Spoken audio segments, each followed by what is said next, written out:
Esse é o segundo vídeo que estamos tratando sobre o tema o arrebatamento da igreja. Nós vamos tratar especificamente hoje sobre a natureza do corpo glorificado. Nós temos dois textos bíblicos que tratam desse assunto, o arrebatamento da igreja. O primeiro texto está lá na carta do apóstolo Paulo aos Tessalonicenses, no capítulo 4, versículos 13 a 18. Mas nós vamos ler apenas os versículos que nos interessam para desenvolvermos o tema, a natureza do corpo glorificado. São os versículos 15 e 17.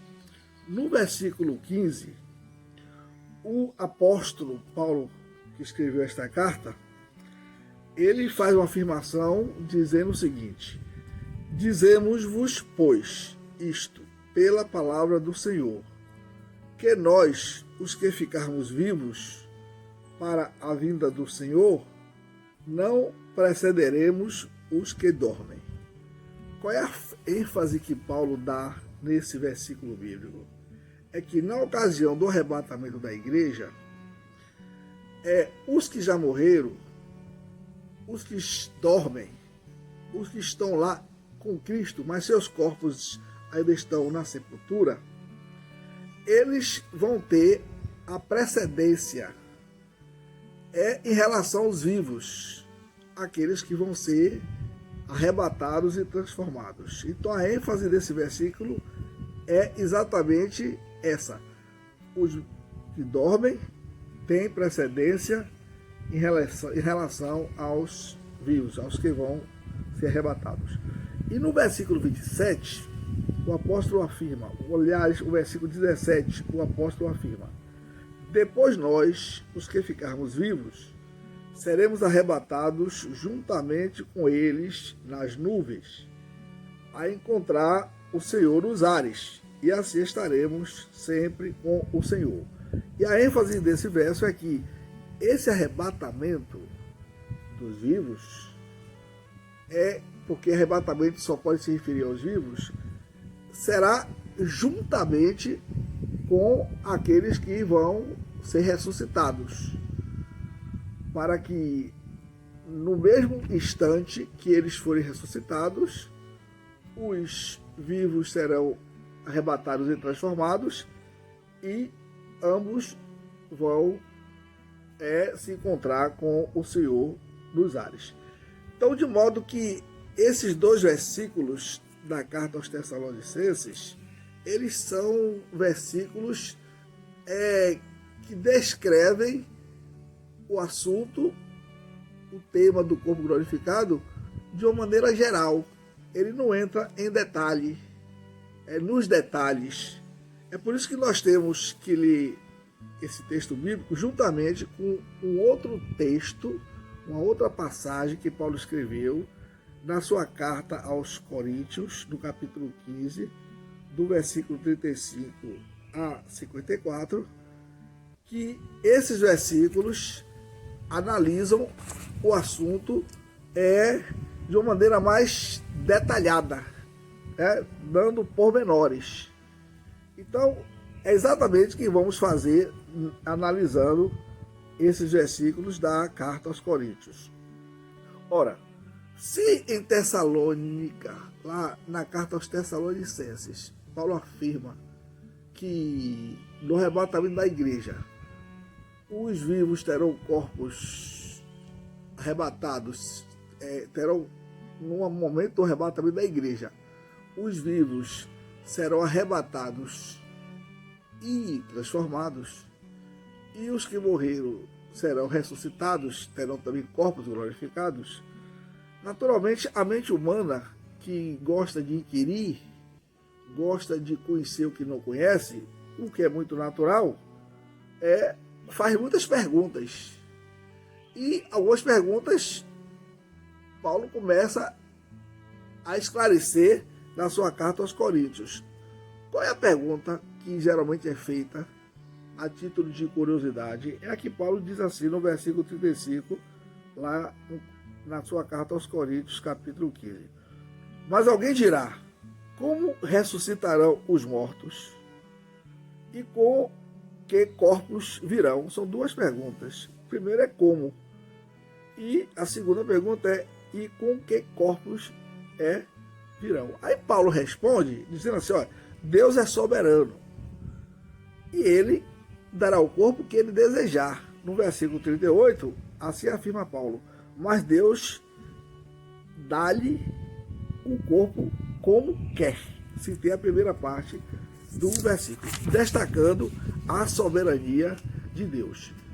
E para detalhar esse ato soberano de Deus, em dar o corpo que desejar, que ele bem quiser, então Paulo explica nos versículos a seguir, nos versículos 39 em diante, dizendo assim, que Deus, quando fez essa criação deste mundo, ele criou seres vivos. E ele criou em uma biodiversidade. Por exemplo, ele fala de 4 tipos de corpos que Deus deu aos seres vivos. Onde ele fala assim, nem toda carne é uma mesma carne, mas uma é a carne dos homens, e outra a carne dos animais, e outra dos peixes, e a outra a das aves. Note aqui que Paulo menciona 4 tipos de corpos, que ele chama de carne. Dos homens, a vida humana, dos animais em geral, que vivem na terra, animais terrestres, dos peixes, representando toda a vida marinha, e as aves, representando a vida nos ares. Ora, se Deus pôde e pode criar corpos dando essa variedade, Paulo afirma também no versículo 40 o seguinte, e há corpos celestes e corpos terrestres. Ora, os corpos terrestres são esses que eu já mencionei. A carne do homem, o homem, os animais em geral, os peixes e as aves. Ora, se há corpos terrestres, há corpos celestes. Ora, quais são os corpos celestes que Paulo destaca? Ele destaca a glória do sol, o sol, a lua e as estrelas. Então, Deus criou corpos terrestres e criou corpos celestes. Deus, ele como onisciente que ele é, onipotente como ele é, ele sabe tudo. Então, ele criou essa variedade de corpos celestes e destaca o sol, a lua e as estrelas. Depois Paulo aplica esses exemplos que ele menciona nessa carta aos Coríntios. Ele diz assim, assim também a ressurreição dentre os mortos. Semeia-se o corpo em corrupção e ressuscita o corpo em incorrupção. Semeia-se o corpo natural, ressuscita o corpo espiritual. Há corpo natural e há também corpo espiritual, mostrando que se Deus criou corpos naturais, ele também criará corpos celestiais. E a natureza do corpo glorificado é natureza celestial. E Deus, como é soberano, ele dará o corpo que ele desejar. Mas ele já adianta aqui, Paulo adianta dizendo que os corpos serão incorruptíveis e corpos imortais. Ora, o corpo incorruptível será dado àqueles que dormem, que entre esse período da igreja, no momento do arrebatamento, quando Cristo voltar para levar sua igreja, os que dormiram, os que morreram, vão ter precedência e vão ressuscitar em corpos incorruptíveis, porque os corpos deles sofreram corrupção. Enquanto aqueles que estiverem vivos, que não morrerem, os corpos são considerados mortais. E Deus dará um corpo imortal. Mas são corpos glorificados, da mesma natureza. Olha, Paulo chega a afirmar no versículo 51, dizendo que isso é um mistério. Eis que vos digo um mistério.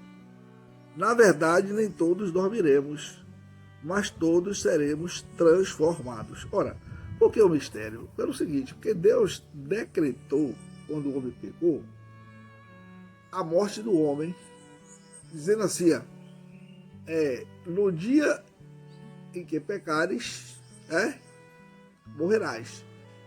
Tu és pó, ao pó tornarás. E essa é a experiência humana. Desde Adão, a humanidade tem experimentado, tem visto a morte. A morte é uma constante na história da humanidade. E aqui está uma verdade que Deus não revelou, e está revelando agora. Isso que ele chama de mistério. Eis que eu vos digo um mistério. Qual é o mistério? É que nem todos morrerão, né? Mas ele está falando especificamente dos crentes nele, daqueles que confiam em Cristo. Na verdade, nem todos dormiremos, mas todos seremos transformados. Quando Cristo voltar, haverá muitos crentes, muitas pessoas que creem em Cristo, que confiaram nele, que estarão vivos nesse momento do arrebatamento da igreja. Então eles não morreram. Então, eles não vão experimentar a morte. Eles vão ser transformados e arrebatados. Esses serão privilegiados. Cada filho de Deus deve ansiar, desejar que ele seja um dos arrebatados. O próprio Paulo desejou. Mas isso fica na soberania divina. Mas uma outra pergunta é: quando será isso o momento? Lá em Tessalônica, na carta aos Tessalonicenses, Paulo fala usa uma expressão chamada: nós seremos transformados e arrebatados juntamente com eles. Com eles quem? Os que morreram, que serão ressuscitados, porque eles terão a precedência. Ora, mas o momento mesmo aqui, Paulo detalha de uma maneira mais clara, quando ele fala: no momento, no abrir e fechar de olhos, até a última trombeta, porque a trombeta soará e os mortos ressuscitarão incorruptíveis e nós seremos transformados. Ora, nesse momento da ressurreição, em que aqueles que dormiram vão ter seus corpos incorruptíveis e aqueles que estão vivos terão seus corpos transformados e arrebatados, Paulo fala do momento usando a seguinte expressão: no abrir e fechar de olhos. Nós não podemos nem precisar o tempo. Só Deus sabe isso. Depois ele explica que convém que seja assim. Convém que isto, que é corruptível, se revista da incorruptibilidade, e que isto, que é mortal, se revista da imortalidade. Convém. Porque ninguém vai morar no céu, na presença de Deus, em um corpo corruptível ou um corpo mortal. Os que forem morar com Deus na glória, eles morarão, viverão em corpos glorificados. Essa expressão incorruptível ou imortalidade ou incorruptibilidade é só para diferenciar os que dormiram e os que estão vivos.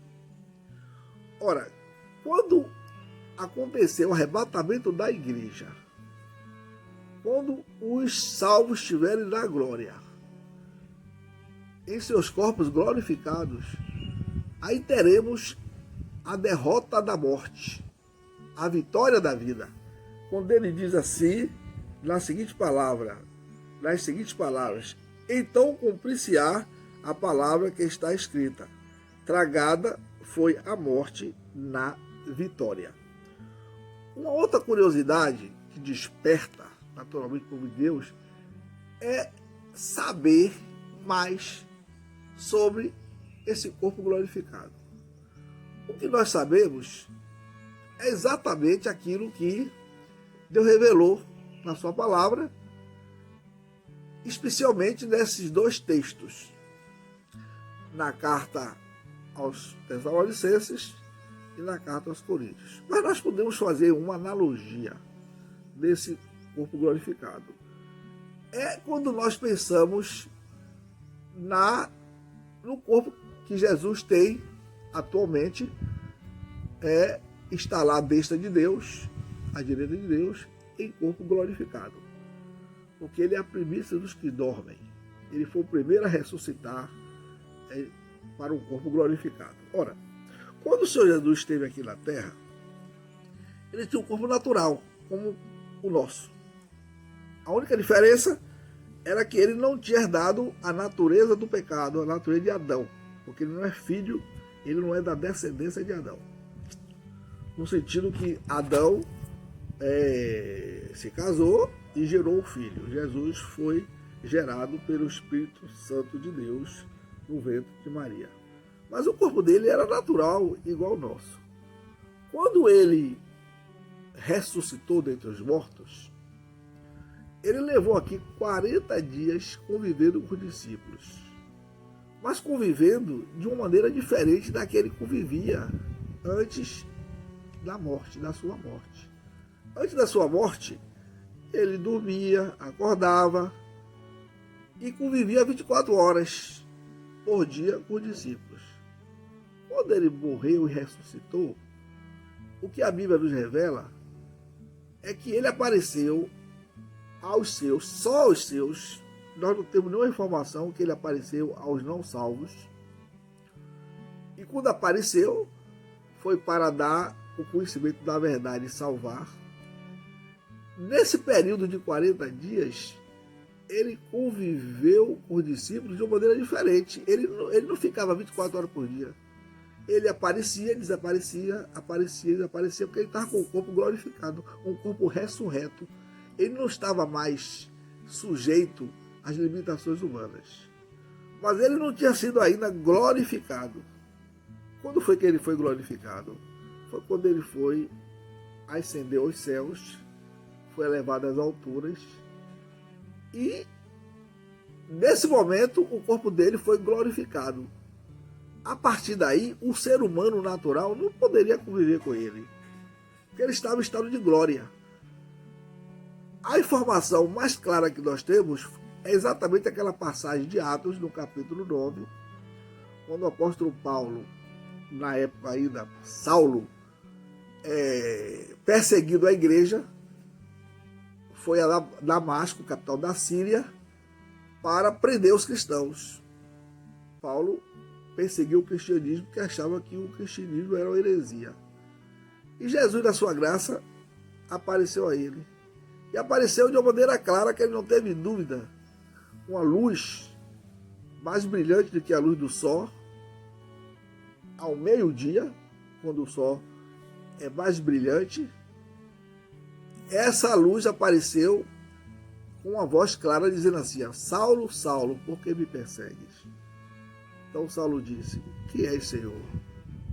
Aí a voz que Paulo ouviu disse: eu sou Jesus a quem tu persegues. Mas note que o Jesus que apareceu a Paulo foi um Jesus glorificado.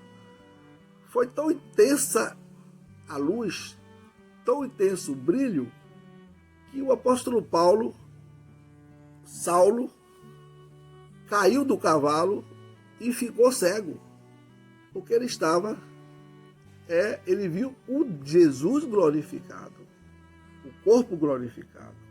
Ora, essa é a analogia que nós fazemos. Quando nós formos arrebatados, transformados, e os que dormiram ressuscitarem, e estivermos num corpo glorificado, o nosso corpo será semelhante ao de Jesus. É o que nós deduzimos da primeira carta de João, capítulo 3, versículo 2, que diz assim: amados, agora somos filhos de Deus, e ainda não é manifestado o que havemos de ser.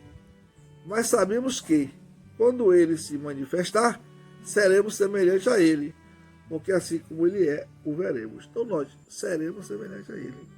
Nossos corpos glorificados serão semelhantes ao corpo glorificado de Jesus. Meus irmãos, isso é uma maravilha. Que esperança! Se você ainda não crê em Cristo, ainda não confiou nele, procure confiar nele. Procure conhecer esse Jesus, para que você tenha essa esperança. Que Deus possa te abençoar.